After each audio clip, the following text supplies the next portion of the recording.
Hello everyone. आप में से कितने लोगों को लग रहा है कि जो सहर बोल रही है वो सच है? क्या सच में सहर के साथ ज्यादती हुई थी?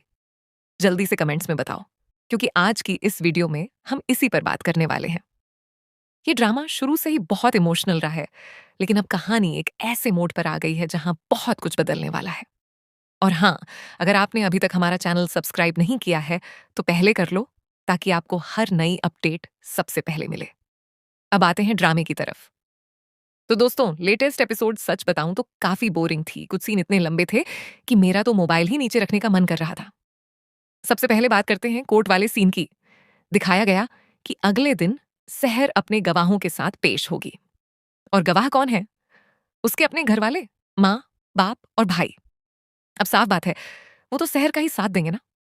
गवाह तो वो होने चाहिए जो थर्ड पर्सन हो, यानी जिन्होंने खुद वो वाकया देखा हो। अब जरा ये देखिए, सहर कंपनी की एक एम्प्लॉय है और जिसके साथ ये सब हुआ वो उसका बॉस है। लेकिन हैरानी की बात यह है कि उस बॉस की बीवी सहर का साथ दे रही है। उसका बिजनेस पार्टनर भी सहर के साथ है और उस पार्टनर की बीवी भी। सोचो जरा, जब इतने सारे लोग सहर के साथ हैं तो फिर वो केस कैसे हार सकती है? लेकिन भाई, ड्रामे में तो उलटी गंगा बह रही है। अब आते हैं असली पॉइंट पर। सहर ये केस क्यों हारेगी? कोर्ट में वकील बुखारी साहब ऐसे सवाल करेंगे जिनसे सहर का झूठ सामने आ जाएगा। जैसे उन्होंने पूछा, जब तुम वहां पहुंची, क्या रोहित को भी फोन किया गया था? सहर ने कहा, जी हां। तो अगर नीयत गलत होती तो वो रोहित को क्यों बुलाता? यही सवाल सहर को फंसा देगा। फिर दूसरा सवाल, जब तुम्हें पता था कि उसकी बीवी घर पर नहीं है तो तुम वहां क्यों गई? सहर बोली, मुझे उसने खुद बुलाया था। अब असली सवाल ये उठता है, क्या सच में उसने कॉल या मैसेज किया था? क्या कोई प्रूफ है? यही पॉइंट केस का फैसला पलट देगा। और यहां से असली सच्चाई सामने आती है।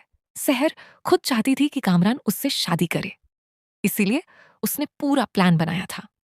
उसे पता था कि उसकी बीवी घर पर नहीं है, मकान के नौकरों को भी छुट्टी दे दी और खुद वहां पहुंच गई। कोर्ट में जब गवाहियां होंगी, सहर के पेरेंट्स रो पड़ेंगे, लेकिन जज ज्यादा भरोसा नहीं करेगा, क्योंकि वो अपनी बेटी का साथ दे रहे हैं। फिर आता है ट्विस्ट। मनीषा, यानी कामरान की बीवी, कोर्ट में आकर कहती है, मेरे शौहर ने खुद मुझसे कहा था कि उसने ये सब किया। अब पूरी कोर्ट हिल जाती है। रोहित शॉक्ड रह जाता है और गुस्से में खड़ा होकर कहता है, मैं उस रात वहां मौजूद था। कामरान सच कह रहा है, ऐसा कुछ नहीं हुआ। बल्कि सहर चाहती थी कि मैं अपनी बीवी को तलाक दे दूं और उससे शादी कर लूं, वरना वो रेप का केस बनाएगी। ये सुनकर कोर्ट में सन्नाटा छा जाता है, क्योंकि किसी के पास कोई ठोस सबूत नहीं होता। आखिरकार जज फैसला सुनाता है। सबूत न होने की वजह से कामरान को बाइज्जत बरी किया जाता है।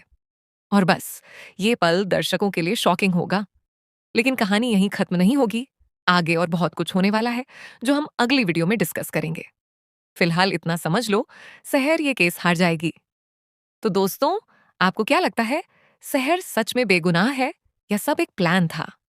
कमेंट्स में अपनी राय जरूर बताओ। और साथ ही ये भी लिखो कि अभी कौन सा ड्रामा आपको सबसे ज्यादा पसंद आ रहा है।